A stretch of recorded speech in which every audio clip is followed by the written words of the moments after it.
దేవుని పరిశుద్ధ నామమునకు మహిమ కలుగును గాక. ఈ రాత్రికాల సమయంలో మల్లవరం గ్రామంలో మన క్రీస్తునందు సహోదరుడు కొల్లి మాధవ గారు, వారు సుమారు ఇక్కడ 20 సంవత్సరాల నుంచి క్రీస్తు సంఘంలో నడిపిస్తున్నటువంటి దైవజనులు. వారి ఆహ్వానం మేరకు ఖమ్మం పరిసర ప్రాంతాల్లో క్రీస్తు ప్రభు యొక్క సంఘాన్ని నడిపిస్తున్నటువంటి మీ అందరికీ నేను సుపరిచితునే. నా పేరు కుక్కల శ్రీనివాస్ పాల్ అంటారు. గడ్డం మార్గ్ గారి యొక్క అల్లుడిని.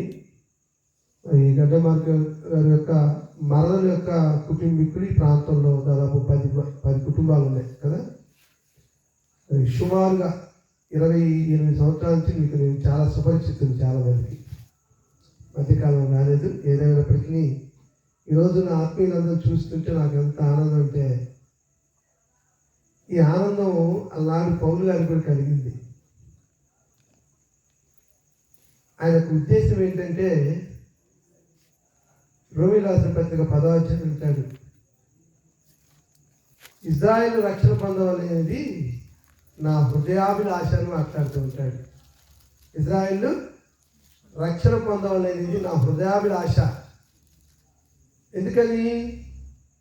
ఇజ్రాయేల్ ఎవరు? పౌలు గారికి రక్త సంబంధులు, అవునా కాదా?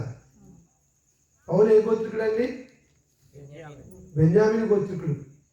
అంటే యాకోబు పుట్టినటువంటి 12 మంది కుమారుల్లో ఒక గోత్రం. కానీ ఆ యూదులుగా జీవిస్తున్నటువంటి ఇజ్రాయెల్ ప్రజలు రక్షణ లేకుండా, వారి ఆత్మ శుద్ధి చేయబడకుండా జీవిస్తున్నటువంటి క్రమంలో వారిని ఎలాగైనా సరే కక్ష చేత కానీ మిష చేత కానీ వారు ఏం చేయాలంట? ప్రభు సన్నిధాన్ని నడిపించాలనేది పౌలు గారి యొక్క హృదయాభిలాష. ఈ శరీర సంబంధమైనటువంటి పౌలు, నేను కుక్కల శ్రీనివాస పాలనగా నా యొక్క అభిలాష కూడా ఏంటంటే, నా రక్త సంబంధులందరూ కూడా రక్షణ పొందాలని నా యొక్క హృదయాభిలాష. చాలామంది క్రీస్తు ప్రభు యొక్క సంఘంలో బాప్తిసం పొందారు. ఇంకా ఉన్నారు. మదార్ కుటుంబం ఉంది. మరి సరైన కుటుంబంలో పిల్లలు ఉన్నారు, 5 కుమారులు. వారు ఎంతమంది రక్షణ పొందారు, ఎంతమంది పొందకుండా దూరంగా ఉంటున్నారు అనేది రాత్రికాల సమయంలో కొన్ని లేఖనాల చేత ఆలోచింపచేయాలని కోరుతున్నాను. ఎందుకంటే ఒకవేళ నా రక్త సంబంధులను క్రీస్తు యొక్క రాజ్యంలోకి నడిపించలేకపోతే నా జీవితం వ్యర్థం, అవునా కదా? ఎందుకంటే మరణం అనేది ప్రతి ఒక్కరు కూడా ఎడబాస్తూ ఉంది. ఒకవేళ మరణిస్తే, క్రీస్తు ప్రభుని విశ్వసించకుండా వారు మరణిస్తే, వారి ఆత్మ ఎక్కడ పోయింది?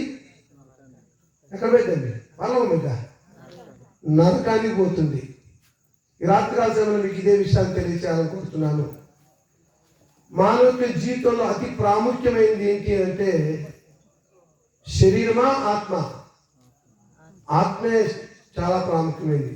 ఈ ఆత్మ అంటే ఇది అక్కడ దెయ్యం అనుకునేది. మనిషి అనేవాడులో 2 భాగాలు ఉంటున్నాయి. ఒకటి మీకు కనిపించేటువంటి శరీరము, రెండోది కనిపించినటువంటి ఆత్మ. ఈ రెండిట్లో ఏది ప్రాముఖ్యమైనది అంటే, దేవునికి వాక్యం తెలియజేస్తుంది, శరీరము కేవలం నిష్ప్రయోజనము, ఆత్మయే జీవింపజేయించినది అంటాడు. శరీరము కేవలము నిష్ప్రయోజనం అంటాడు. అంటే ఏంటి అర్థం? ఇప్పుడు 5 అడుగుల 10 ఇంచులు ఎత్తున్నబ్బా. ఎంత ఎత్తు? 5 అడుగుల 10 ఇంచులు ఎత్తు. మంచి మేలిమి ఛాయ్ కాదబ్బా, మంచి నలుగులో కూడా మంచి అందగా లేదు, నిజమే. మరి దేవుడు నాకు ఇచ్చినటువంటి ఐశ్వర్యం కావచ్చు, దేవుడు నాకు ఇచ్చినటువంటి ఆరోగ్యం కావచ్చు, దేవుడు నాకు ఇచ్చినటువంటి ఉద్యోగం కావచ్చు, ఇవన్నీ కూడా దేనికి ఆనందాన్ని ఇస్తున్నాయి? శరీరానిక ఆత్మక? శరీరానికి కదా. ఇప్పుడు చెప్పారు, మంచి అందగాన్ని, మంచి ఉద్యోగం ఉంది, మంచి డబ్బులు ఉన్నాయి, శరీరం ఆనందిస్తుంది. మరి శరీరం నిష్ప్రయోజనం అంటున్నాడేంటి? దేవుడు శరీరము నిష్ప్రయోజనము, ఆత్మే జీవింపజేయుచున్నది అన్నాడు. ఒక మాట మత్తయి సువార్త 10:28 చూసినప్పుడు, పురుషులు ఎవరైనా చదవండి, స్త్రీలు వద్దు. మరియు ఆత్మను చంపనేరక దేహమునే చంపువానికి జాగ్రత్త. మరియు ఆత్మను చంపనేరక శరీరమునే చంపువానికి భయపడద్దు, కానీ ఆత్మను శరీరమును నరకములో పడవేయడానికి మిక్కిలి భయపడి. ఎవరు పాడేసేది? ఆత్మను శరీరం నరకంలో పడవేసే ఆయన ఒక ఆయన ఉన్నారు. ఎవరైనా? దేవుడు. ఈనాడు మనుషులకి నీ ఆత్మను శరీరమును కూడా నరకంలో పడవేసేటువంటి దేవుడు ఎవడో తెలియక ఎవరైతే ఒక దేవుడు ఉన్నాడులే అని చెప్పేసి ఇష్టానుసారమైనటువంటి పోకలు పోతూ దేవునిగా మహిమపరచకుండా ఆ నిజ దేవుడైనటువంటి దేవుని యొక్క సన్నిధికి వెళ్ళాలంటే నువ్వు ఎలా జీవించాలో నీకు అర్థం కాకుండా ఇష్టానుసారమైన పద్ధతులు, మనుషులు కల్పించే పద్ధతులు, ఇవే దేవుడు ఉపదేశించాలని ఇష్టానుసారంగా జీవిస్తే నీ ఆత్మ విలువ ఏమవుతుంది ఆలోచిస్తున్నావా? నేను వస్తుంటే ఒక దగ్గర అగ్నిస్తంభం చర్చ అని అర్థం. అసలు అగ్నిస్తంభం చర్చ ఏంటవి? సంఘం అంటే వెలుపలకు పిలవని వారు ఎక్కడి అంధకార సంబంధమైన అధికారంలో నుంచి, కొలసిలాది 1:13 గుర్తుందా మీకు? ఆయన మనలను అంధకార సంబంధమైన అధికారంలోంచి విడుదల చేసి తాను ప్రేమించిన తన కుమారుని రాజ్య నివాసులుగా చేసరు. ఒకప్పుడు చీకటిలో ఉన్నాము, ఇప్పుడు వెలుగులోకి వచ్చాము. ఒకప్పుడు అపవాది యొక్క అధికారంలో ఉన్నాము, ఇప్పుడు క్రీస్తు యొక్క రాజ్యంలోకి వచ్చాము. వారు సంఘం అంటే డోక్రా గ్రూపు, ఏదంటే మహిళా సంఘాల గ్రూపు, కుల సంఘాలు కాదు. సంఘం అనగా రక్షించబడిన వారి యొక్క సమూహము. దీన్ని గ్రీక్ లో ఏమంటే ఎక్లిషియా అనే పదం వాడారు. ఎక్లిషియా ఇంగ్లీష్ లో కాల్ అవుట్ పీపుల్ అన్నాడు, తెలుగులో వెలుపలకు పిలువబడిన వారు. ఎక్కడి నుంచి ఎక్కడ పిలువబడ్డాం? అంధకార సంబంధం ఎవరిది? ఎవరిదండి అంధకార సంబంధం? అపవాది, సాతాను రాజ్యం. అపొస్తలుల కార్యంలో అంటాడు ఏమంటే చీకటిలో నుంచి వెలుగులోనికి పిలవని వారు సంఘం అంటే. చీకటి రాజ్యం అపవాది. చీకటి రాజ్యం ఏమన్నదా? అపవాదిది. ఆ అపవాది రాజ్యంలో ఏమున్నాయి? ప్రేమ, సంతోషము ఇవున్నాయా? లేవు. ఏమున్నాయి? అసూయ, ద్వేషము, కలహము, జారత్వము, మత్సరము, వ్యభిచారము, దొంగతనము. ఒకప్పుడు ఈ రాజ్యంలోనే ఉన్నాం. దేవుని ఎరగనప్పుడు అబద్ధం ఆడలేదా? దేవుని ఎరగనప్పుడు పాపం చేయలేదా? దేవుని ఎరగనప్పుడు మన జీవితం ఎలా ఉంది? అసూయ, ఈర్ష, ద్వేషాలతో లేదా?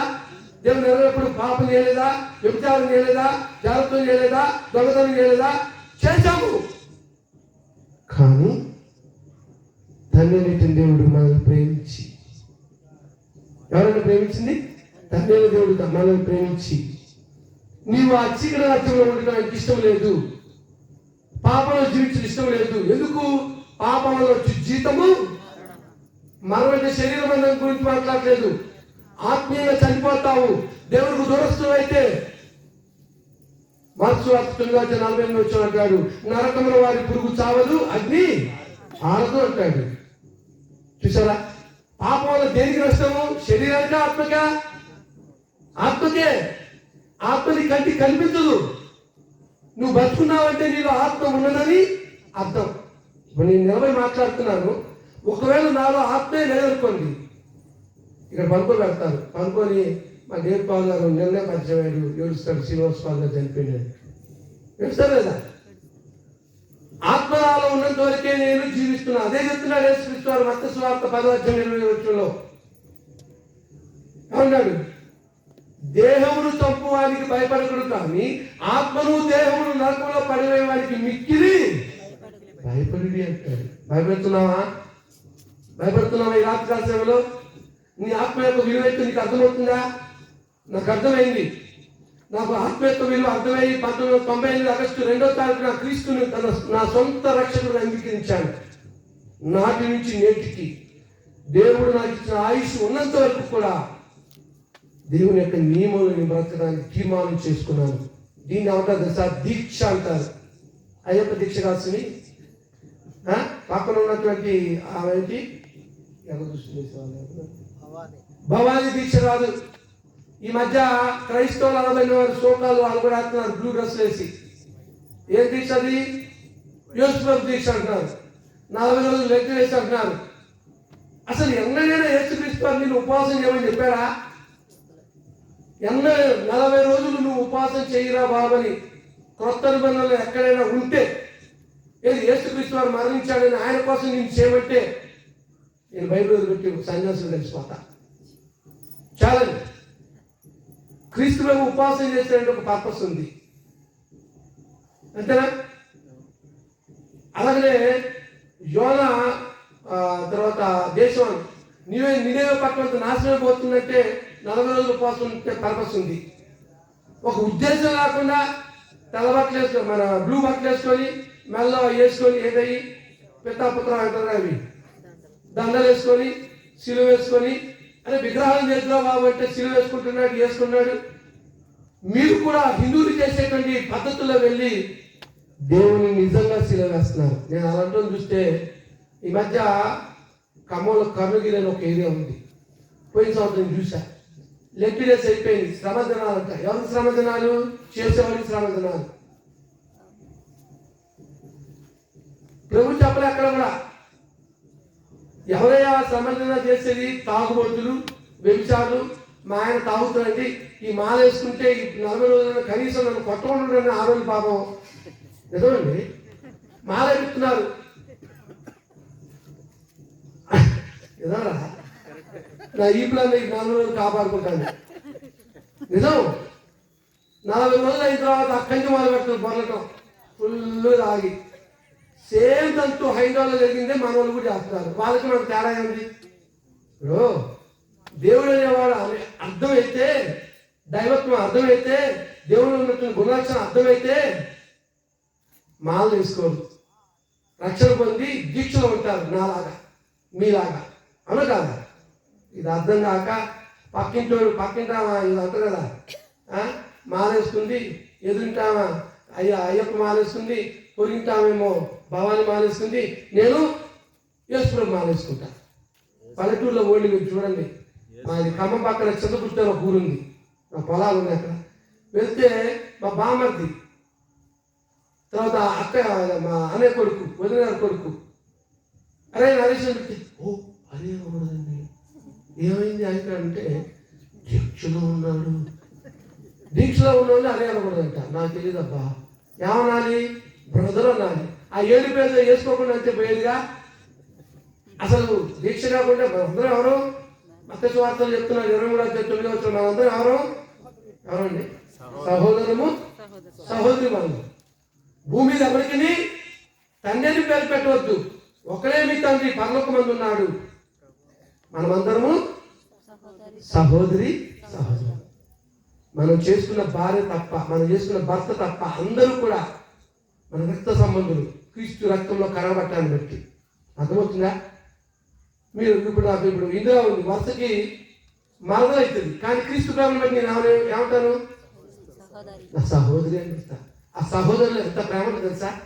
కామం ఉండదు, ప్రేమ ఉప్పొంగుతుంది. ఇవాళ చూస్తే దాదాపు 15 సంవత్సరాలు చూస్తే నా కోసం వేణీళ్ళు పెట్టి స్నానకి సిద్ధపరిచారు తమ్ముడు వెంకటేశ్వరుడు. ఇది దేని బట్టి వచ్చింది? ప్రేమ క్రీస్తునందు ఉండడాన్ని బట్టి వచ్చింది. మీకు అర్థమవుతుందా? అది సహోదరత్వం. అన్న చక్కవాడు. సమానులెవరు ప్రభు, సమానులెవరు ప్రభు, సమానులెవరు ప్రభు, సమానతత్వము.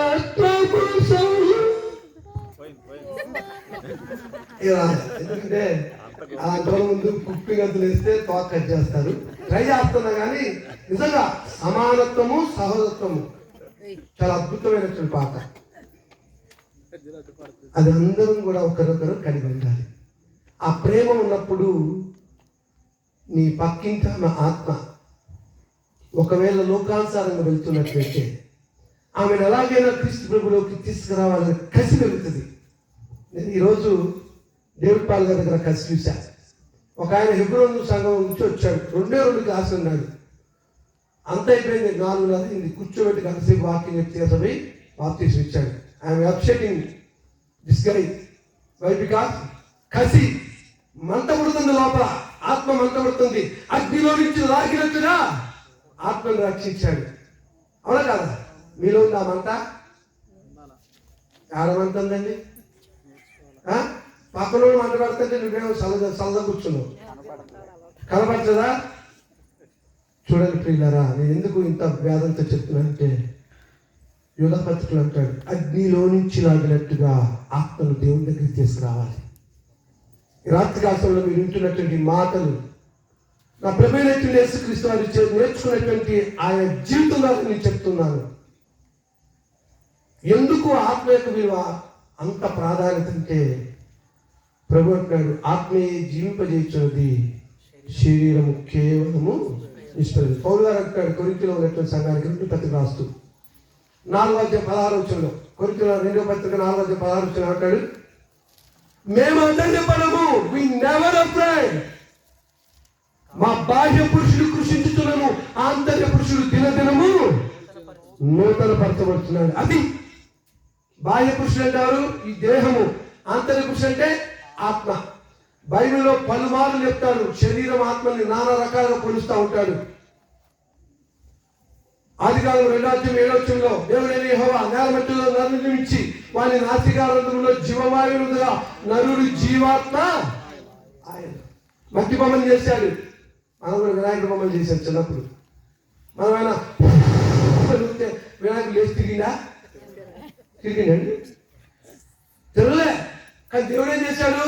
మట్టి బొమ్మలో ప్రాణం లేదు, మాట్లాడలేదు, నడవట్లేదు, చూడట్లేదు. అప్పుడు మనం ముక్కు రంధ్రాలు గుండా తన ఊపిరి ఊదాడు. ఎలా అంటే, గాడ్ హ్యాస్ బ్రీత్డ్. ఎప్పుడైతే ఊదాడో ఆదాము లేచి నిలబడ్డాడు, మాట్లాడుతున్నాడు, పని చేస్తున్నాడు, దేవుని స్తుతిస్తున్నాడు, నడుస్తున్నాడు. అంటే ఏం జరిగింది? ఎప్పుడైతే మట్టి బొమ్మలో దేవుడి యొక్క ఆత్మ వచ్చిందో మనిషి జీవింపజేశాడు. అందుకని అంటాడు, దేవుడైన యెహోవా నేల మట్టితో నరుని నిర్మించి వారి నాసికారంధ్రములో జీవవాయువుగా నరుడు జీవాత్మాయను. ఆత్మ ఎక్కడి నుంచి వచ్చింది చెప్పండి. ఇప్పుడు ఆత్మ ఎక్కడి నుంచి వచ్చిందా? అమ్మా వింటున్నావా? ఆత్మ ఎక్కడి నుంచి వచ్చింది? దేవుడిలోంచి వచ్చిందిరా. ఆత్మ దేవుడిలోంచి వచ్చింది. ఆ దేవుడిలోంచి వచ్చిన ఆత్మ మనలో జీవిస్తూ ఉంది. అంటే మొట్టమొదటి మానవుడు ఆదాము నుంచి మనం ఆ తరం నుంచి 42 తరాలు వేసుకుంటూ వస్తే ఈరోజు నేను వచ్చాను. నాలో దేవుడి యొక్క ఆత్మ ఉంది. ఆత్మ తిరిగి ఎక్కడికి వెళ్ళాలి? ఎక్కడి నుంచి వచ్చిందో అక్కడికి వెళ్ళాలి. పుట్టింటాను నేను సరదా చెప్తా ఉంటా. ఆత్మ పుట్టింటికి వెళ్ళాలి. ఎక్కడ పుట్టిల్లు ఉంది? అక్కడ ఉంది, పరలోకం ఉందిరా. పరలోకం ఉంటే కదా మనకు ఆత్మ దేవుడు మనలో పెట్టింది. మళ్ళా చచ్చిపోయిన తర్వాత ఆత్మ ఎక్కడికి వెళ్ళాలి? పరలోకం వెళ్ళాలి, పుట్టింటికి వెళ్ళాలి. అవునా కదా? అమ్మాయి తినాలా? జాగ్రత్తగా. మరి ఆత్మ వెళ్ళకుండా ఏం చేస్తున్నారు? ఆత్మ వెళ్ళకుండా ఏం చేస్తున్నారు? అపవాది అనేవాడు ఉన్నాడు. వాడు నీ ఆత్మని ఏం చేస్తున్నాడు? దేవుని దగ్గరికి వెళ్ళకుండా నీకు శరీరాశం చూపిస్తున్నాడు, నేత్రాశం చూపిస్తున్నాడు, జీవోద్యమం చూపిస్తున్నాడు. అవునా? మన ఆత్మీయులైన అవ్వ కూడా అదే పని చేశాడు. దేవుడు ఆదికాండం 2:16-17 మనం చదివినప్పుడు, ఈ తోట చెట్లలో ఉన్న ప్రతి ఫలవృక్షములు మీరు నిరభ్యంతరంగా తినవచ్చును, కానీ మంచి చెడ్డలు తిని వృక్షఫలములు మీరు తినకూడదు. మీరు తినుదినమున నిత్యముగా చచ్చదు అన్నాడు. You will die surely whenever you eat good and bad fruit. ఎప్పుడైతే నువ్వు ఆ మంచి చెడ్డలు తిని వృక్షఫలాలు తింటావో నీవు చచ్చదము అన్నాడు. ఆదాము అవ్వ. ఆదాము దేవుడు చెప్పాడు, తన భార్య అవ్వకు చెప్పాడు, ఆ ఏదైనా తోటలో జీవవృక్ష ఫలాలు ఉన్నాయి, తినడానికి కావాల్సిన అన్ని ఫలాలు ఉన్నాయి, అలానే వీటితో పాటు మంచి చెడ్డలు తినే వృక్ష ఫలాలు కూడా ఉన్నాయి. అవి తిననంత వరకు వారు దిగంబరులే కానీ మహిమా స్వరూపంలో ఉన్నారు. అనునిత్యం దేవుడితో మాట్లాడుతూ ఉన్నారు. ఆదాము అంటే చిత్తం ప్రభు అని ఒక స్నేహితుడితో మరో స్నేహితుడు ఎలా మాట్లాడుతున్నాడో దేవుడు మహిమా స్వరూపంలో ఉన్నట్టు అబాధంతో అలా మాట్లాడుతున్నాడు. ఒక రోజున అపవాది రానే వచ్చాడు, సర్పరూపంలో వచ్చాడు, ఒంటరిగా ఉన్నటువంటి స్త్రీలను చూశాడు. ఇది నిజమా అవతో అంటున్నాడు. పురుషుడు లేడు, ఆదాము ఎటు వెళ్ళాడు. ఇది నిజమా, ఈ వృక్షఫలములో దేనినైనా దేవుడు తినకూడదని చెప్పినా అన్నాడు. ఆమె ఏమంది, తినకూడదని ముట్టకూడదని చెప్పాడు. మీకు ఒక చిన్న ఒక ఉదాహరణ చెప్తాను. ఇప్పుడు ఇళ్ళ మట్టి వస్తారు, కుర్చీలు అమ్ముతాము, లేకపోతే దీని పేరేంటి ఫ్రిడ్జ్లు కాదు, కుక్కర్లు అమ్ముతామని వస్తారు. పురుషులు ఉన్నప్పుడు రావాడు. మీరు గమనించండి, నేను చాలా పల్లెటూళ్ళు అభ్యసా. పురుషులు ఉన్నప్పుడు రావాడు, స్త్రీలు బలహీన కథం కదా. ఈయన ఎప్పుడైతే పనికి వెళ్తాడో అప్పుడు వస్తాడు. కుర్చీలు అమ్ముతాము, మిక్సీలు అమ్ముతాము అనగానే మా అక్కకి మా ఆయన అత్యంత కానీ వాడు అప్పిస్తాడు. గిరిగిరి అంటారా ఏమంటారు మీ ఊళ్ళో? అంతే. ఇస్తే ఓ ఇందిరమ్మ నీ ఇంట్లో అది లేదుగా, ఏది వాషింగ్ మిషన్ లేదుగా, లేకపోతే గ్రైండర్ లేదుగా, మిక్సీ లేదుగా, ఎంత అసలు అది కొనింది 1000 రూపాయలకు, మన ఎంత 2000 వారానికి 100 కట్టు అంటాడు. ఎంత ఈజీ. పడిపోయింది ఎవరా, మా ఇంద్రం పడిపోయింది. చక్కగా తీసుకుని దాచిపెట్టుకుంది. 100 రూపాయలు కట్టింది. వారం రోజులుగా మా వెంకటేష్ ఏమంటుంది, వారం 100 కదా ఈజీ కట్టేది అంటుంది. 1000 రూపాయలది దాదాపు ఒక 20 వారాల్లో 1000 రూపాయలు వడ్డీతో మొత్తం వసూలేస్తాడు. నేను ఇక్కడ ఏం చెప్పాలనుకున్నానంటే, పురుషుడు దేవుని స్వరూపంలో సూచించబడ్డాడు, స్త్రీ కూడా దేవుని స్వరూపం కానీ బలహీనమైన ఘటం అన్నాడు. ఎక్కడ? పేతురు రాసిన 3:7 జీవం అనే కృపావరంలో ఓ పురుషులారా మీ భార్య మీతో పాలివారే ఉందని ఎరిగి జ్ఞానంతో ఏం చెప్పన్నాడు? ఏం చెప్పలేదమ్మా? కాపురం. ఎందుకంటే ఉత్తినే ఏడుస్తుంది, ఉత్తినే బాధపడుతుంది, ఉత్తినే అలిగిద్ది, మాట్లాడి పుట్టింటికి పోతుంది. కాబట్టి ఏం చేయాలి? జ్ఞానంతో కాపురం చేయాలి. పట్టేసింది అపవాది. ఆదాము లేడు. అమ్మా ఇది నిజమా, ఈ వృక్షఫలంలో దేనిని తినకూడదని దేవుడికి చెప్పినా? అన్ని ప్రశ్నలు క్వశ్చన్ మార్కులు చూడండి బైబిల్లో. వెంటనే అవునయ్యా అంది. తినకూడదని ముట్టకూడదంటే తెక్కలానా, మన పరిభాషలు చెప్తున్నా. నువ్వు తింటే దేవుడి కంటే గొప్పదాని అయిపోతావు అని చెప్పాడు. దేవుడు ఏమో తింటే ఏమన్నాడు? చస్తావు అని చెప్పాడు. అపవాది ఏం చెప్పాడు? తింటే దేవతలు అయిపోతావు అన్నాడు. మనకు కూడా నేను ఈ మధ్య 4 సంవత్సరాల క్రితం బిట్కాయిన్ అని ఒక బిజినెస్ వచ్చింది. ఒక 3 లక్షలు పెట్టండి సార్, విత్ ఇన్ టైంలో మీరు మీ అప్పులను తీరుతాయి అన్నారు. డబ్బులు లేవు. ఖమ్మంలో మా చెల్లెళ్ళు ఉన్నారు, వాళ్ళ దగ్గరికి వెళ్ళి వాళ్ళ వాళ్ళ మరదలు భర్త చనిపోతే డబ్బులు ఇచ్చింది ₹1 ఇంట్రెస్టే తీసుకొచ్చి పెట్టే ఆశ. 3 లక్షలతో 30 లక్షలు సంపాదించిన ఆశ. నిజం చెప్తున్నామ్మా, నిజంగా 4 సంవత్సరాలు అయింది. 3 లక్షలు కాదు కదా, దానికి 3 లక్షలు వడ్డీ కట్టి కట్టుకున్నా. ఏం చేస్తుంది? ఇది నిజమా? ఇది తింటే నువ్వు గొప్పగా 30 లక్షలు అప్పులు తీద్ది. ఆశపడ్డాను, నేను ఆశపడ్డాను. నేనంటండి, నేను మనిషినేగా. అప్పులైన బాగా ఇచ్చారు, అప్పులైన ఎంత తెస్తాయి? వాడు అన్నాడు ఖర్చుతో వైకల్పం అంటారు కదా, 33 లక్షలు పెట్టరు భయ్, సంవత్సరంలో 30 లక్షలు వస్తాయి అన్నాడు. నాకు కూడా వాడు అట్లనే చేసి ప్లాన్ చేసి 2 ఐడి వేసి చూపిస్తాడు, కారు గీ రైలు తప్ప ఏం రాబోదు నాకెవడి అని చెప్పేసి మన మాధవలాంటి అడిగితే బాబు వడ్డీకి ఇచ్చింది ₹1. రోజు చూసుకోండి లగటం. నిజంగా ప్రార్థన చెప్తాను, లగటం నాకు ఎన్ని పాయింట్లు వచ్చింది, బిట్కాయిన్లో 8 పాయింట్లు వచ్చింది, 16, 20 ఇట్లా పెరుగుతున్నాయి కానీ ఆ డబ్బు రూపంలో రాట్లే. తీరా చూస్తే దొంగ ఐడి వేసినవి. నా డబ్బులు ఎందుకు మరి తీసుకుని అడుగుకుంటారా? 3 లక్షలు పెట్టినా దానికోసం మళ్ళీ బజార్ లోన్ పెట్టినా, దానికి అది కట్టాలి ఇంకో 3 లక్షలు. అంతా చూసారా? ఇది నిజమా? ఈ వృక్ష ఫలంలో దేనికి కూడా తినకూడదని చెప్పినా అని అంటే ఇంకేముంది, దేవతలంగా పాపం కొన్ని పనులు తిందంట. ఒక చిత్రకారుడు చెప్తున్నాడు, అప్పుడు అపవాది పొట్టతో పాకట్లే.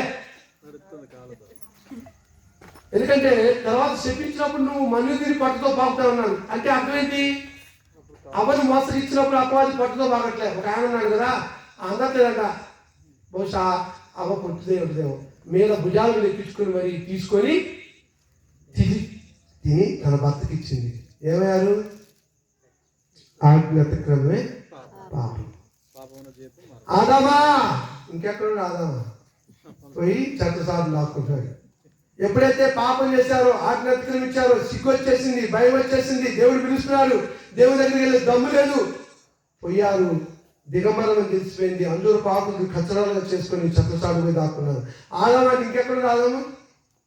అంతకుముందు ధైర్యంతో దేవుడితో స్నేహితులుగా ఉన్నట్టు ఆదాము పాపం చేసిన దాన్ని బట్టి ఆ దేవత్వాన్ని కోల్పోయాడు, దాచుకుంటున్నాడు. ఈ రాత్రికాల సమయంలో పిల్లరా అలానే అపవాది మనల్ని పడేస్తా ఉన్నాడు. మీకు తెలుసా, మీరు ఆ వృక్షఫలం తిని నిత్యంగా చచ్చెదరు అన్నాడు, కానీ చావని వాళ్ళు. అంటే దేవుడు అబద్ధం చెప్పాడా? అంతే కదమ్మా. మీరు ఆ వృక్షఫలం తిని నిత్యంగా చచ్చెదరు అని రాయడు. అంతే ఉందా? 2:16 మరి చావడా అబాధం. నో ఆత్మీయంగా చనిపోయారు. మరణం అనేది 2 రకాలు. ఒకటి భౌతిక మరణము, రెండోది ఆత్మీయ మరణము. మరణం అంటే ఎడబాటు. భౌతిక మరణం అంటే ఈ శరీరం నుంచి ఆత్మ వెళ్ళిపోయేదాన్ని శరీర మరణం అంటారు. ఆత్మీయ మరణం అంటే ఆత్మ దేవుడు విడిచిపెట్టే స్థితిని ఆత్మీయ మరణం అంటారు. ఇది చాలా భయంకరమైనది. దీన్ని తప్పించుకోవడం కోసం ఈ రాత్రికాలంలో మానవ ప్రార్థన చేసి ఎలాగైనా సరే ఈ ఆత్మను నువ్వు రక్షించాలి భావాన్ని చెప్పాడు. నేను రక్షించను, నా దేవుని యొక్క వాక్యం రక్షిస్తుంది. ఆ వాక్యం మిమ్మల్ని ఈ రాత్రికాలంలో తాకితే, ఆకర్షిస్తే, నిజంగా నువ్వు పాపాన్ని అంగీకరిస్తే నీ ఆత్మకున్నటువంటి పాపాన్ని తీసివేసుకోవడానికి ఇదే అనుకూల సమయము, ఇదే రక్షణ దినం. ఈ రాత్రికాల సమయంలో నేను ఎంతో మంది వాక్యం చెప్పిన అర్ధరాత్రి సమయంలో బావిలోకి వెళ్ళి బాప్తిస్మించిన రోజులు ఉన్నాయి. ఆత్మ యొక్క విలువ తెలిసింది వాళ్ళకి. పొరపాటు నేను ఈ రాత్రి చనిపోతున్న ఆత్మ పరిస్థితి ఏంటి? ఎంతమంది ఇక్కడ బాప్తిసం పొందారు? 100 చేస్తారు. 100 బాప్తిసం 100 ఎవరున్నారయ్యా? నువ్వున్నావు డేవిడ్? దావీదు నువ్వు పొందలేదా? కృష్ణ మీ ఆత్మ ఎంత విలువైందంటే ఒక సన్నివేశం చెప్తాను మీకు. ఈ రాత్రికాల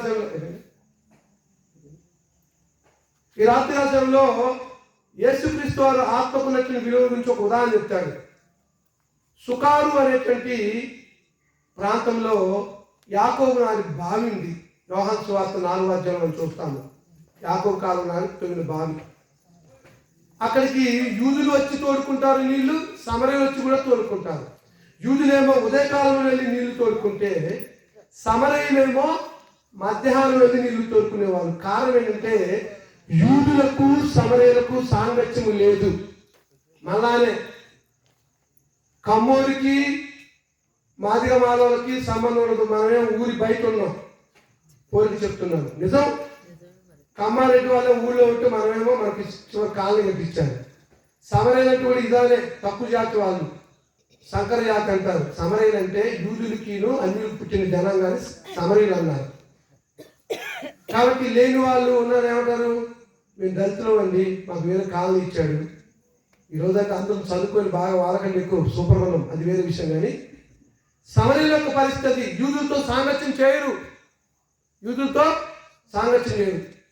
యేసుక్రీస్తు వారు మధ్యాహ్నం 12 అయింది. నైవేద్యం సూర్యుడు వస్తున్న 12 అయితే సొర్రని తీపి దాహమైంది ఆయనకి. వాస్తవంగా ఆయన మానవ రూపంలో ఉన్నాడు, కానీ ఆయనకి దాహం అయింది అంటే దేవుడికి దాహం ఎత్తుంది అని అంటారు కొంతమంది. కానీ అక్కడ ప్రత్యేకమైనటువంటి రక్షణ కార్యం చేయడానికి వచ్చాడు ఆయన. ఆ 12 గంటల వేళ వచ్చి ఆ బావి దగ్గర ఉన్నప్పుడు ఒక సమరసి నీళ్ళతో తోడుకోవడానికి వచ్చింది. తెలుసా మీకు? రాగానే అంటున్నారు కదా, అమ్మా నాకు నీళ్ళు ఇమ్మన్నాడు. అంటుంది సమరసి, అయ్యా ఈ బావి చాలా లోతైంది, నీ దగ్గర తోడుకోవడానికి ఏం లేదు అంటే నువ్వు నీళ్ళు తోడిస్తే తాగుతా అన్నాడు. శిష్యులేమో ఊళ్ళోకి వెళ్ళారు. అంటుంది కదా, ఈ బావి చాలా లోతైందండి. అప్పుడు అన్నాడు, నేనిచ్చి నీళ్లు తాగువాలి ఎన్నడూ దప్పికొస్తున్నాడు. అనుకుంది కదా, ఇంత దూరం నేను రాకుండా ఈయనెవరో ప్రవక్తలాగా ఉన్నాడే, ఈయనిచ్చే నీళ్ళు తాగితే జీవజలం అంట, ఎన్నడికి దప్పికోమని చెప్పేసి అనుకుంది. అయ్యా అంటుంది, ఇంత దూరం రాకుండా ఉండేటట్లుగా నాకు నీ దగ్గర ఉన్న జీవజాలాన్ని అని చెప్పేసింది. ట్రాఫిక్ మారిపోయింది. నీ పెన్విట్ పిలుచుకురమ్మన్నాడు. ఆ మంది కదా, నాకు పెన్విట్ లేదండి. పెన్విటి లేడు. నువ్వు నిజమే చెప్పితివి. యేసు ప్రభు అన్నాడు, నీకు 5 పెన్విట్లు ఉన్నారు, ఇప్పుడు ఉన్నవాడు నీ పెన్విటి కాదు. అర్థమవుతుందా మీకు? అంటే ఆమె జీవితం ఎలా ఉంది? వేశ్యా జీవితం. మనలంతా పరుపు వృత్తి చేస్తుంది. తన కుటుంబాన్ని తను పోషించుకోవడం కోసం పురుషుల దగ్గరికి వెళ్ళి వారి సుఖాన్ని అందించి వారి ఇచ్చే ధనం చేత పోషించబడుతున్నామే. ఎవరామె? సందేశం. అసలు ఏమన్నా సంబంధం ఉందండి? మంచిలు అడిగితేనేమో మంచిలు కాదు, నేను జీవజాలాన్ని ఇస్తా అంటే నాకు ఇయ్యాలంటే నీ భర్త అంటే చూడండి, యేసు ప్రభు యొక్క ఆలోచన చూడండి. ఆ ఆత్మను ఎలాగైనా సరే ఆ పాపం నుంచి విడిపించాలని తపన క్రీస్తు ప్రభుకి సుమారు 30 సంవత్సరాలు పైబడి ఉన్నాయి. ఆమెకు అనిపించింది, ఈయన మామూలు ఆయన కాదు, ఈయన ప్రవక్త అని చెప్పేసి. అప్పుడు అంటుంది కదా, అయ్యా మా పితరులు పర్వతాల మీద ఆరాధించారు, యెరూషలేములో ఆరాధించారని చెప్తుంది. అప్పుడు యేసు ప్రభు అన్నది తెలుసా, అమ్మా ఎవరు పట్టుకుని అంటున్నాడు? అమ్మాని వేశ్యను పట్టుకుని అంటున్నాడు. నువ్వు ఇప్పుడు అన్నా సార్ ఒక వేశ్య వృత్తిలో నా పట్టుకుని అమ్మ అన్నా. నేను అన్ను చిన్నప్పుడు ఒక సంగతి జరిగింది. ఒక ఆవిడ మంచి ఆమె కాదు.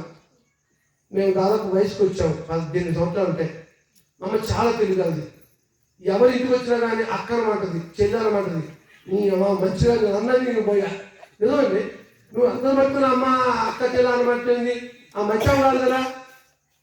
నా మనసు అది. కానీ నా ప్రభు మనసు ఎలా ఉంది? అమ్మా ఒక కాలం వస్తూ ఉంది, ఆ కాలం ముందు తండ్రిని పర్వతాల మీద కానీ యెరూషలేములో కానీ ఆరాధించారు, నా మాట నమ్ము అని చెప్పాడు. ఏమన్నాడమ్మా? అమ్మా అంటే ఆ దేశ యొక్క ఆత్మ ఎంత విలువైందో ఈ రాత్రి రాత్రి మీకు చెప్పడానికి ప్రయత్నం చేస్తున్నాను నేను ప్రియులారా. ఆమె ప్రేమతో పిలిచి, నిజంగా మీకు తెలుసో లేదో, ప్రభువు వేషని శ్రమించాడు. ఆమె జీవితంలో ఉన్నటువంటి పాపాన్ని ద్వేషిస్తున్నాడు. మనం అంటే ఒకప్పుడు నేను మోసగాన్ని, మరి అనేకమైన దుష్టకార్యాలు చేశాను, చూడడానికి కార్యాలు చేశాను, సినిమాలు చూసేది. కానీ నన్ను ప్రేమించి నువ్వు అలా బ్రతకడం నాకు ఇష్టం లేదురా శ్రీనివాసు, నువ్వు నా కొరకు బ్రతకాలని ప్రభు నన్ను పిలుచుకున్నాడు. ప్రియులారా, ఈ రాజ్యాంగంలో దేవుడు మాట్లాడుతున్నటువంటి ప్రియులారా, సమరసి యొక్క ఆత్మ ఎంత విలువైందో క్రీస్తు ప్రభు ఎరిగి ఆమె జీవితాన్ని చెప్పాడు. ఆమె ఎలాంటి ఒడంబడిక చేసుకుని తెలుసా? నా జీవితంలో ఎన్నడిగా ఈ పరుపు వృత్తి చేయను, వేష జీవితాన్ని జీవించను. ఎందుకని? ఆయన చూపిన ప్రేమ, ఆ ప్రేమలో ఉన్నటువంటి ఆప్యాయత, ఆ ఆప్యాయత తలుపునటువంటి ఆ పాపం యొక్క విలువను తీసివేసుకోవడానికి ప్రయత్నం చేసింది. అప్పుడు సమరస్త్రీతో అంటున్నాడు, అమ్మా ఒక కాలం వచ్చుచున్నది, ఆ కాలంలో తండ్రిని పర్వతాల మీద కానీ యెరూషలేములో కానీ ఆరాధించు, నా మాట నమ్ము. ఇంకేముంది? 20 వచ్చంలో, మా పితరులు పర్వతమందు ఆరాధించరు కానీ ఆరాధించవలసిన యెరూషలేములో ఉండదని మీరు చెప్పుదురని యేసు ఆమెతో ఇట్లా, అమ్మా ఒక కాలము వచ్చుచున్నది, ఆ కాలమందు ఈ పర్వతం మీదైనను యెరూషలేములో మీరు తండ్రిని ఆరాధించరు, నా మాట నమ్ముము. మీరు మీకు తెలియని దాన్ని ఆరాధించేవారు, మేము మాకు తెలిసిన దాన్ని ఆరాధించేవారు. రక్షణ యుద్ధంలో నుంచే వచ్చుచున్నది చెప్తున్నాడు. అప్పుడు ఎలా ఆరాధిస్తే నీ ఆత్మ రక్షించబడుతుంది చెప్తున్నాడు యేసుక్రీస్తు వారు సమరస్త్రీకి. అయితే యథార్థంగా ఆరాధించేవారు ఆత్మతోనూ సత్యముతోనూ తండ్రిని ఆరాధించాలి. ఎట్లా ఆరాధించాలంట? ఆత్మతోనూ సత్యముతోనూ ఆరాధించాలి. ఎవరైనా చెప్తారా ఆత్మతో ఆరాధించడం అంటే? ఆత్మతో ఆరాధించడం ఒక ఆయన కంచెలు పట్టుకొని దేవుణ్ణి స్తుతించుడి ఎల్లప్పుడూ ఆత్మతో ఆరాధించడం, దమ్ము కొట్టుకుంటా చప్పట్లు కొట్టుకుంటే ఆత్మతో ఆరాధించడం కాదు. ఆత్మతో ఆరాధించే హృదయంతో ఆరాధించడము, మనసుతో ఆరాధించడము, మనస్సాక్షితో ఆరాధించడము. ఇది తెలియక 6వ తరగతి చదివాడు, 10వ తరగతి చదివాడు, దైవ సేవకుడు అయ్యి రొమ్ము పట్టుకొని కంచెలో పట్టుకొని ఆత్మతో ఆరాధించడం నేర్చుకోవడం బాబు. బాగా రగిలిపోతుంది నాకు. దేవుణ్ణి ఎలా ఆరాధించాలో తెలియదు, ఎలా ప్రేమించాలో తెలియదు, ఎలా హత్యలు ఎదుర్కోవాలో తెలియదు. ఒక డ్రమ్ ఉంటే చాలు, ఆయన కొడతా ఉంటుంది, ఇక్కడ ఒక ఆమె ఎగురుతా ఉంటుంది, ఎంతసేపు ఎగురుతుంది, పాట అయిపోయి సప్పును కూర్చోండి. నీ ఆత్మ ఏమైంది? ఇప్పుడే వచ్చిపోయింది దురాత్మ, సాధారణ వచ్చి ఊపింది ఆమె, ఒడ్డు మీద గుడ్డలా ఊపింది. అది దేవుని ఆత్మ కాదు. నిజం, పాటలు పాడినప్పుడు మాత్రమే ఊగుతారు, ఎగురుతారు, గంతులేస్తారు. మా అమ్మగారు, నేను చిన్నప్పుడు పెందుకో చర్చికి వెళ్ళని చెప్పాక, మా అమ్మగారు అంటే పాస్టర్ భార్య, అమ్మగారు అంటే మా అమ్మగారే. ఆమె ఏం చేసిందంటే వెనకుంటుంది, ఇద్దరు మీరు పాట పాడుతున్నప్పుడు ఇట్లా మోకాలు వేసి ఎగురుతుంది. ఆమె అనుకుంది, ఎందుకుందని నేను కలిసి స్థితి చూస్తాను, ఎందుకంటే పరిశుద్ధాత్మ వచ్చిందని నేను నాకు తెలియదు కదా.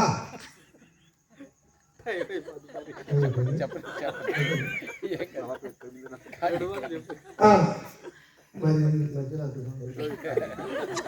ఎలా కూర్చొని చూస్తుంది ఆమె, ఏం చూస్తుంది, ఎత్తి చూస్తున్నా, ఎవరుతుంది పాపం. అమ్మ ఎవరుకున్నా దయచేసి బయట ఊడిపోయింది, అది తీసుకొని ఇట్లా వేస్తుంది, బొడ్డు నడుతుంది, ఇంకో దగ్గర పోయింది. ఇది ఎక్కడ పరిశుద్ధాత్మ? పరిశుద్ధాత్మ వస్తే ఒంటి మీద గొడ్డలు ఊడిపోతాయా? నిజంగా మీరు నమ్ముతారు లేదో, ఆ చిన్న వయసులో ఎన్నో రాత్రులు నేను ఉపవాసం దేవాల పరిశుద్ధాత్మ రా, నీ దగ్గర ఆ పాడబడే నీళ్ళు చిత్త అంటుంది కదా, అట్లే నిజమండి. పరిశుద్ధాత్మ వచ్చినప్పుడు అక్కడ ఎగురుతారు. నేను అబ్జర్వ్ చేశాను, మయ్యారు పాడిందే పాడి చివరిలో ఉంటుంది ఆ వాక్యం, పాడిందే పాడి పని పెడితే గుర్రుతో ఎగురుతున్నారు అయిపోయారు. వాళ్ళు ఎగురుతారని చెప్తున్నారు, సప్పని కూర్చున్నారు. ఇదేమో పరిశుద్ధాత్మ రా బాబు, ఇదే పరిశుద్ధాత్మ. నిజం, పరిశుద్ధాత్మ అలా రాదు. ఇందాక చదివించారు ఏమని, ఇదిగో మీరు శిలవేసిన యేసునే దేవుడు ప్రభుగాను క్రీస్తుగాను నియమించను, ఇది ఇశ్రాయేలు వంశంలోకి రూఢిగా తెలుసుకున్న వాళ్ళని చెప్పినప్పుడు ఆ యూదు అంటున్నారు, వర్షకు ఇటు మమ్మల్ని ఏం చేయమంటారు? అక్కడ అంటున్నాడు పేతురు, మీరు మారు మనసు పొంది పాపక్షమాపణ నిమిత్తము ప్రతి వాడును యేసుక్రీస్తు నామములో బాప్తిస్మము పొంది అప్పుడు పరిశుద్ధాత్మను పొందుతారు. అది పరిశుద్ధాత్మ అంటే. ఆ పరిశుద్ధాత్మ నీతో ఉంటాడు, నిత్యం ఉంటాడు. ఆయన చేసే పని ఏంటి అంటే, నీవు చేసే చెడ్డకార్యాలు ఒకవేళ మనకి చెడు తలప్పుడు వచ్చాయి, అరే బాబు అది నువ్వు చేసే తప్పు అని చెప్తాడు. సంభవింపవ సంగతులు చెప్తాడు. ఆయన వింటాడు. యోహాను సువార్త 16:13 ఆయన సత్యస్వరూపమైన ఆత్మ వచ్చినప్పుడు నేను సర్వసత్యంలో నడిపిస్తాడు. ఆయన తనంతా తాను ఏమీ బోధింపగా వేటిని వినునో వాటిని సంభవింపవ సంగతులు చెప్తాడు. పరిశుద్ధాత్మ వచ్చింది పోయింది అంటారు, అర్థం కాదు. పరిశుద్ధాత్మ అంటే పురుషుడు, పరిశుద్ధాత్మ శక్తి గల వ్యక్తిత్వం కలిగిన వాడు, పరిశుద్ధాత్ముడు దేవుడు. ఆ పరిశుద్ధాత్మని ఏం చేస్తున్నారు వీళ్ళు? దుఃఖపరుస్తున్నారు. ఎలా దుఃఖపరుస్తున్నారు? డబ్బు కొట్టినప్పుడు ఒకటము అగ్ని దిగిందంట పైన కిందకి, అది అయిపోగానే ఏమైంది? సప్పు ఉంచున్నారు. నేను ఎందుకంటే అంటే ఆత్మకుల వీళ్ళు చాలా ప్రాముఖ్యమైన ఆ సమరి స్త్రీని ఆ నడి మధ్యాహ్నం వేళ ప్రభువు చెప్పి రక్షణకు ప్రయత్నించాను. దేవుని మహిమ కలుగును గాక. ఆమేన్. ఈ రాత్రి కాలంలో నీ ఆత్మ ఒకవేళ నాశన కోపంకి వెళ్ళటానికి సిద్ధంగా ఉంది, రక్షణ పొందలేటువంటి వారు. ఎందుకంటే ఆత్మే జీవింపజేస్తున్నది, శరీరము కేవలము నాకు తెలుసు కదా. గుడ్లు కింద చనిపోతే కనీసం గొడ్ల యొక్క చర్మాన్ని తీసుకుని చుక్కులు కుట్టించుకుంటాం. మనం చనిపోతే ఈ చర్మం జరిగింది మొత్తం కదా. నేను ఒకసారి దగ్గరుండి చూసా, 3వ రోజు పురుగు పుట్టింది, గులగులు వచ్చేసింది, మొత్తం తినేస్తుంది. ఎంత పనికిరాని శరీరం అండి ఈ శరీరం. అలా కొన్ని రోజులు బట్టి అయిపోయింది, ఎప్పుడే ఉన్నాయి. అందుకనే ఎంత అక్షర సత్యం అంటే శరీరము కేవలము నిష్ప్రయోజనము, ఆత్మీయ జీవింపజేస్తుంది. ప్రసంగం 12:7 అంటాడు, మన మట్టికి చేరును ఆత్మదాన్ని దయచేసిన దేవుని వద్దకి మరలిపోవాలి. నువ్వు ఎక్కడి నుంచి వచ్చావో ఆ పుట్టింటికి వెళ్ళకపోతే నీ ఆత్మ, అందరూ శ్లోకాసు వార్త 16 ధనవంతుడు లాజరు గురించిన ఉపమానం, అది యథార్థ కాదా? ధనవంతుడు ఈ లోకంలో సుఖంగా అనుభవించి తిరుగుతూ తాగుతూ ఇష్టానుసారం ఏ బాధ చేసుకున్నాడంటే ఊరారు వర్త చేసుకొని బహుగా సుఖించాడంట. ఒక నాడు ఆయన దేహం నుంచి ఆత్మ వెళ్ళిపోయింది. భూమి మీద సుఖంగా బతికాడు, ఇష్టానుసారంగా జీవించాడు, శరీరం బాగా సుఖపెట్టాడు. ఆత్మ పోయి నగరమైనది పాతాళలోకంలోకి వెళ్ళి వ్యాధకరమైన పరిస్థితిలో వ్యాధులు చెందుతా ఉంది. అలానే ఆయన ఇంటి వాకిట తిన్న రొట్టెలేమైనా పడతాయేమో, ఆ రొట్టె ముక్కలను తిని నేను బ్రతకొచ్చు అని అనుకున్నారు ఒక ఆయన. ఎవరైనా? దరిద్రుడైన లాజరు. దరిద్రుడే కానీ దేవుని ప్రేమను ఎరగని వాడు కాదు. దేవుని ఎందుకు భయభక్తులు కలిగిన వాడు. కురుపులతో బాధపడుతున్నప్పటికీ కూడా దేవుని ధ్యానిస్తూనే తన దేహాన్ని పోషించుకోవడం కోసం ధనవంతుడు వాకిలి ఇంట రొట్టె ముక్కల కోసం చూశాడు. ఆయనే చనిపోయాడు. లాజరు ఎక్కడ పోయాడంట? అబ్రహాము రొమ్మును ఆనుకుని ఉండడానికి పాతాళలోకంలో ఉన్నటువంటి నెమ్మదికరమైన ప్రాంతంకి వెళ్ళాడు. దాన్నే పరదేశం అన్నారు. యేసుక్రీస్తు వర్తపడ్డారు. ఇద్దరు దొంగలు సిలువ వేయబడ్డారు. మొట్టమొదటి మత్తయి సువార్త ఇద్దరు దూషించారు, మార్కు సువార్త ఇద్దరు దూషించారు. లూకా సువార్తకు వచ్చారికే ఒక దొంగ నిన్ను రక్షించుకుని మా ముగ్గురు రక్షించబడి రెండో వాడు వాడిని గద్దించి నీవు ఇదే శిక్షా విధిలో ఉన్నావు కనుక దేవుడికి భయపడవా అన్నప్పుడు ఆయన పశ్చాత్తాపడుతున్నాడు. రెండో దొంగ యేసుక్రీస్తు చూసి ప్రభు నీవు నీ రాజ్యం, ప్రభు అక్కడ ఉంది, యేసు నీవు నీ రాజ్యంలోకి వెళ్ళినప్పుడు నన్ను జ్ఞాపకం చేసుకోవాలి. ఏమైనా యేసుక్రీస్తు నేను నువ్వు నాతో పాటు పరదేశంలో ఉంటావు అంటే నెమ్మదికరమైన ప్రాంతం ఉంటావు అని చెప్పేసి అన్నాడు. భూమి మీద పేదవాడే కానీ దేవుని విడిచిపెట్టలేదు. యథార్థమైన జీవితం జీవించాడు. దేవుని ఆత్మతోనూ సత్యంతోనూ ఆరాధించాడు. ఆత్మ అంటే హృదయం అని, మనస్సు అని, మనస్సాక్షి అని తెలుసా? సత్యం అంటే దేవుని వాక్యం సత్యం. ఈ రాత్రి రాష్ట్రంలో ఆత్మకున్నటువంటి ఆ యొక్క 3 భాగాలు వివరించి ముగిస్తాను. సమయం అనుకున్నాం కానీ వాళ్ళు ఎవరికి చెప్తున్నారు చెప్పమని. ఇప్పుడు శరీరంలో కొన్ని భాగాలు ఉన్నాయి. ఏం కనబడుతుంది మీకు? తల, చేతులు, కాళ్ళు, ఈ శరీరంలో ఉన్నాయి. ఆత్మలో కూడా భాగాలు ఉన్నాయని మీకు తెలుసా? ఆత్మలో భాగాలు ఎప్పుడు చెప్పలేదు మావా? చెప్పలేదా? ఆత్మలో కూడా భాగాలు ఉన్నాయి 3. ఒకటి హృదయము, రెండోది మనస్సు, మూడోది మనస్సాక్షి. ఏంటి హృదయం అనగానే ఒక పాట గుర్తు. హృదయం ఎక్కడున్నదని ఈ మధ్య ఒకటి వాడింది. ఆ హృదయం గురించి చెప్పట్లే, లేకపోతే లవ్ గుర్తేసి మధ్యలో బాగా గుర్తేస్తారు. అది కాదు హృదయం అంటే. హృదయం అంటే ఆత్మలో ఉన్నటువంటి భాగం. ఏంటి హృదయము? హృదయము భావోద్రేకాలకు నిలయము. హృదయం దేనికంట? భావోద్రేకాలకు. మా అబ్బాయి ఫెయిల్ అయ్యాడండి, ఏడుస్తాం. మా అమ్మాయికి ఉద్యోగం వచ్చింది, ఈ భావోద్రేకాలు అంటే. మనస్సు అనేది కోరికలకు నిలయము. మనసు కోరుకుంటుంది ఎక్కడో. వాళ్ళు ఇల్లు కట్టుకున్నారండి, నేను కట్టుకోవాలి, మనసు కోరుకుంటుంది. ఏం చేస్తాం?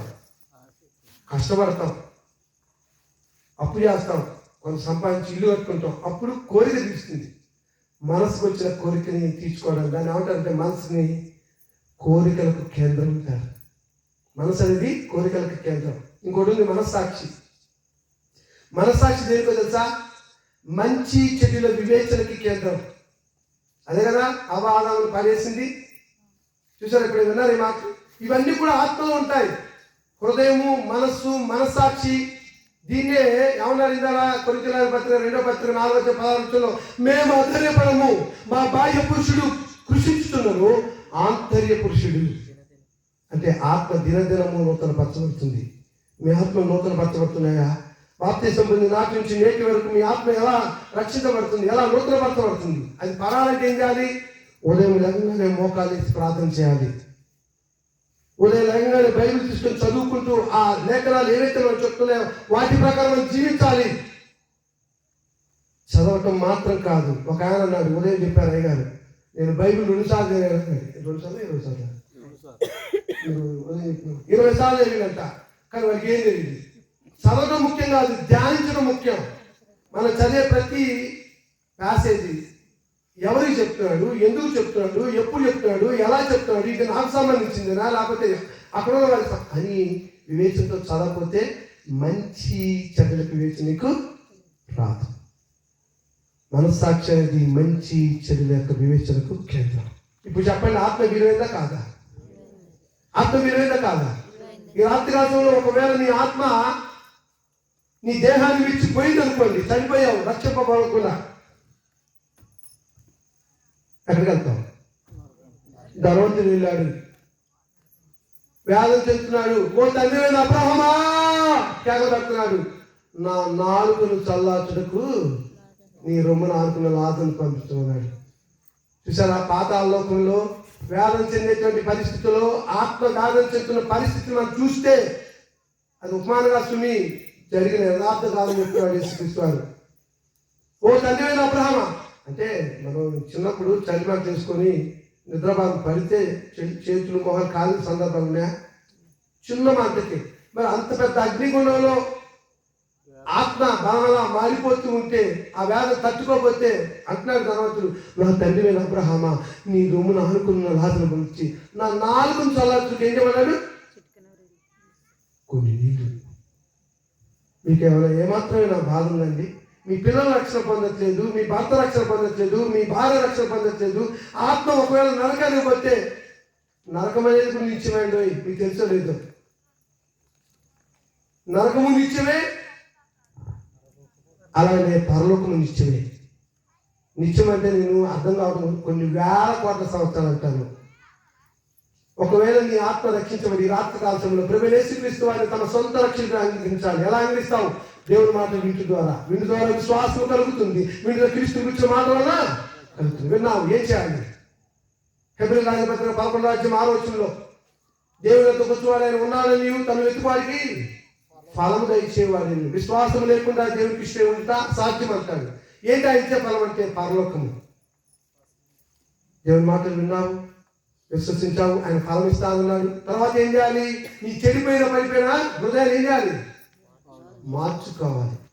నేను ఒక వ్యభిచారిని, ఆ సమస్య ఉంది, నేను ఒక వ్యభిచారిని, నా జీవితం అందరూ వ్యభిచారం చేయనని తీర్మానిస్తూ దాన్నే మారవలసి అంటాడు. కొరింథీయులకు రాస్తూ పౌలు గారు 2వ కొరింథీ పత్రిక 7:10 దైవ చిత్తానుసారమైన దుఃఖము రక్షణార్థమైన మారుమనసును కలుగుతుంది. ఆ మారుమనసు నీకు కావాలి. నేనన్నలు తాగను, నేనన్నలు వ్యభిచారం చేయను, నేనన్నలు దొంగిలించను, నేనన్నలు ఇతరులపై అసూయ పడను అనే తీర్మానాన్ని ఏమంటాడంటే మారు మనసు అంటాడు.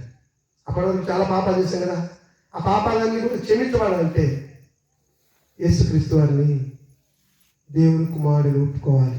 రోమీయుల రాసిన పత్రిక 10:9 అంటాడు. 9:10 యేసు ప్రభువును ఒప్పుకున్నవాడు రక్షణ పొందుతాడు. ఇలా రక్షణ పొందడానికి ముందుగా దేవుని మాటలు వినాలి, విశ్వసించాలి, మారు మనసు పొందాలి.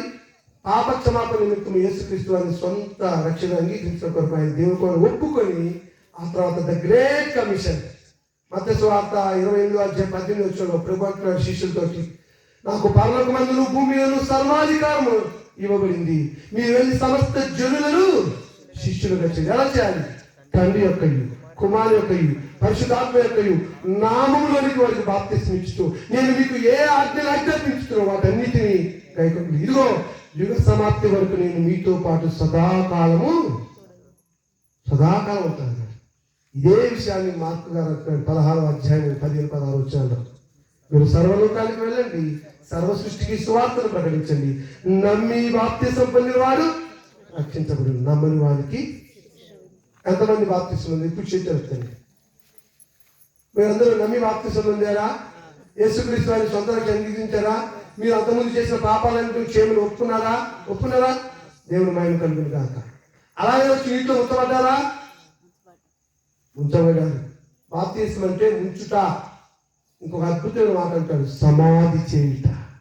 నీలో ఉన్నటువంటి పాప స్త్రీని, నీలో ఉన్నటువంటి పాప పురుషుని సమాధి చేసే కార్యక్రమాన్ని ఏమంటారు? బాప్తిసం. బ్యాప్టైజం అనేటువంటి పదం నుంచి వచ్చింది, గ్రీక్ పదం నుంచి వచ్చింది. ముంచుట, కప్పుట, ఆవరించుట, సమాధి చేయుట. ఇంగ్లీష్లో డిప్ ఇమర్షన్ అంటే అలా క్రీస్తుతో పాటు సమాధి చేయమని మీరు. క్రీస్తు ప్రభు ఎలా మృత్యులోంచి తిరిగి లేచి తనే దేవుడు చెప్పాడు, అలానే నూతన జీవం పొందటం మనం ఆయనతో పాటు లాభపడ్డాము. రోమీయుల రాసిన పత్రిక 6:3-6 ఉంటాయి. అలా లేచినట్టు నీవు ప్రతి ఆదివారము ప్రభు దినం, అది యేసుక్రీస్తు వారు పునరుద్ధాన దినము, మరణముని జయించిన దినము. ఆ పునరుద్ధాన దినం ఏం చేయాలి? ఆదరిస్తున్నారా? లాట్సప్ అంతా ప్రభువులో పాల్గొంటున్నారా? ఏదో రొట్టెలను నెరవేసి ఏదో రాష్ట్రం గుడుకుని ఆగిస్తున్నారా? లేకపోతే ఆయన త్యాగాన్ని ఒక్కసారి నమరేసుకుంటున్నారా? అయ్యో నా పాపం నిమిత్తం కదా నా ప్రభు మరణించాడు, నా కొరకు కదా ఆయన రక్తం కాచినాడు, ఆ రక్తం చేత కలగబడి నేను మాట చేత కానీ చూపు చేత కానీ ప్రవర్తన చేత కానీ నేను పాపం చేయకుండా ఉన్నానయ్యా అని అప్పుడు ఆ ప్రభు వల్ల ఏంటంటే చేయాలి. రాస్తున్నారు అలాగా. అలా వేయకపోతే శిక్ష. కొరింథీయులకు రాసి చెప్తున్నాడు, మొదటి కొరింథీ పత్రిక 11:20 నుంచి చూసినట్లయితే ఎవరైనా అయోగ్యంగా చేయి వేస్తే ఏమైందంట? శిక్షార్జులు. మీలో చాలా మంది నిద్రించారు అని చెప్తున్నాడు. కాబట్టి అయోగ్యంగా కాకుండా యోగ్యంగా వేస్తూ మన జీవనయానాన్ని మరణం ప్రయత్నంలో నడిపించుకుంటూ వెళ్ళినట్లయితే నీ ఆత్మ రక్షించబడుతుంది. ఆ రక్షించబడిన ఆత్మని ఎప్పటి వరకు కాపాడుకోవాలంటే ప్రకటన 2:10 అంటాడు యోహాను గారు, మరణం వరకు నమ్మకంగా ఉండము, నేను నీకు దేనికి జీవకీతం ఇచ్చేది? ఆత్మకు. శరీరం బతికెళ్లాల్సింది, ఆత్మాత్మ జీవకీతం అంటే పరలోకానికి వెళ్తుంది. కాబట్టి ఈ రాత్రి కాలంలో నీ ఆత్మకుల విలువను తెలుసుకొని నువ్వు రక్షించబడాలని మిమ్మల్ని అందరినీ కూడా నా రక్త సంబంధులు పౌలు గారు రోమిలాది పత్రిక 10:1 చెప్పిన మాట, ఇజ్రాయెల్ అందరూ రక్షణ పొందాలని నా యొక్క అభిలాష అన్నాడు. మల్లారంలో ఉన్నటువంటి రక్త సంబంధులు కూడా అందరూ కూడా క్రీస్తు రక్తంలో కడగబడాలని నా యొక్క అభిలాష. ఈ రాత్రి కాలంలో మిమ్మల్ని అందరినీ ప్రేమపూర్వకమైన ఆహ్వానం తెలియజేస్తున్నాను. మీ ఆత్మ రక్షించుకోవడానికి మన మధ్యలో ఉన్నటువంటి కొల్లి మాధవ్ గారు ఉన్నారు. వారు ఎంతో కష్టపడుతున్నారు ప్రభు యొక్క సంఘాన్ని సంఖ్యలో నాణ్యతలో నడిపించాలని, ఆత్మీయతలో నడిపించాలని. ఇందాక వెళ్ళినప్పుడు నాకు ఇంద్ర చెప్పింది, మా అయ్యగారు చాలా అద్భుతంగా వాక్యం సాక్షి చెప్పింది. నిజం చెప్పలేదా? ఈ ఎస్సీ కాలనీలో ఉన్నటువంటి ఆత్మలన్నీ కూడా రక్షింపాలనేది ఆయన యొక్క ఆశ. మత శాఖల్లో రక్షణ లేదు, మత శాఖలు యేసుక్రీస్తు వారికి రక్తం చేత కలగబడలేదు, మత శాఖలు యేసుక్రీస్తు వారు ఆయన రేపు వచ్చినప్పుడు మత శాఖలు వదిలిపెట్టాల్తాడు. ఎందుకని చెప్తున్నానంటే ఒక లేఖనం ఉంది, కొరింథీయులకు మొదటి పత్రిక 15:24 అంటాడు, అటు తర్వాత సమస్తమైన అధికారమును ఆధిపత్యమును బలమును కొట్టివేసి తన తండ్రి అయిన దేవునికి తన సంఘాన్ని అప్పగిస్తాడు యేసుక్రీస్తు వారు. ఒకవేళ ఆ సంఘమైన క్రీస్తు సంఘంలో మీరు లేనట్లయితే ఎత్తబడతారా నిలబడతారా? చెప్పండి. ఖచ్చితంగా నిలబడతారు, లేకపోతే పాడతారు, రెండే రెండు దారులు, ఏ దారి కావాలో మానవా, ఒకటి పరలోకం మరి ఒకటి. అందరికీ పరలోకం బాగుంది. వారేమో వాక్యానుసారంగా దేవుని యొక్క లేఖనానికి లోబడ్డు. మాది ఇండివిజువల్ సంఘం. ఒక ఆయన అంటాడు, మాది స్వతంత్ర సంఘం. మీకు చిన్న సందర్భం నవ్వించింది మానేస్తా. ఒక ఆయన నా దగ్గరికి వచ్చాడు, అయ్యగారు నేను ఒక సంఘాన్ని పెడదామని వచ్చామన్నాడు. ఆల్రెడీ బైబిల్లో ఉందండి. ఆయన సంఘాన్ని పెడతా అంటే ఎవ్వరు పెట్టలేట్టు సంఘం పెడతా ఉందండి. అదేంటో పరిశుద్ధాత్మ దేవుడే దానికి చక్కని పేరు పెట్టి క్రీస్తు సంఘం పెట్టాడు, రోమా 16 అంటే అయ్యా అండి నేను పెట్టే సంఘానికి అని చెప్పేసి ఆలోచన చేశాడంట. ఆమోద సంఘం పెట్టాడంట. ఆమోద వినాలి ఎప్పుడైనా? ఆమోద సంఘం జగ్గపేట కాదండి, ఆమోద సంఘం అని పెట్టింది. నాకు అర్థం కాదు, బైబిల్ చదివి అక్కడ ఏమయ్యా బాబు ఆమోద సంఘం పెట్టింది అని అడిగా. అంటే అయ్యా ఇన్ని సంవత్సరాలు సేవ చేస్తాను, మీకు అది కూడా తెలియదు. నేను కూడా ఇంత జ్ఞానం అనుకున్నా. ఏరా బాబాయ్ ఆ సంఘం అంటే అంటే అబ్రహాము, మో అంటే మోషే, దాంట్లో దావీదు, ముగ్గురు కలిపి సంఘం పెట్టేశాను. ఆమోద సంఘం ఎక్కడ పెట్టా? సంఘం అగ్ని ఆరదు. అలాంటి మనుషులు కల్పించే సంఘాలు ఉండమాకండి. మీ ఆత్మను రక్షించుకోండి. ఈ రాత్రికాల సేవలో సమయం ఎక్కువైనా మిమ్మల్ని ఆలోచింపజేయడానికి పరిశుద్ధాత్మ దేవుడే నా నోటికి బోరగా ఉండి మాత్రం తెలియజేశాడు. కాబట్టి ప్రియులారా, మీరు మన దేహంలో లేకపోతే మనలో విలువైంది ఏంటి? ఆత్మ. ఆత్మను పరిశుద్ధంగా ఎక్కడ పంపించాలి? పుట్టింటికి పంపించాలి. అంటే పరలోకానికి పంపించాలని మిమ్మల్ని అందరినీ హెచ్చరిస్తూ నన్ను హెచ్చరించుకుంటూ, నన్ను క్షమించండి కొంచెం ఆలస్యమైంది అధ్యక్షుల వారు, మరి సందర్భం కాబట్టి ఈ మాటలు మిమ్మల్ని హెచ్చరిస్తూ ముగిస్తున్నాను. మీ అందరికీ నా వందనాలు.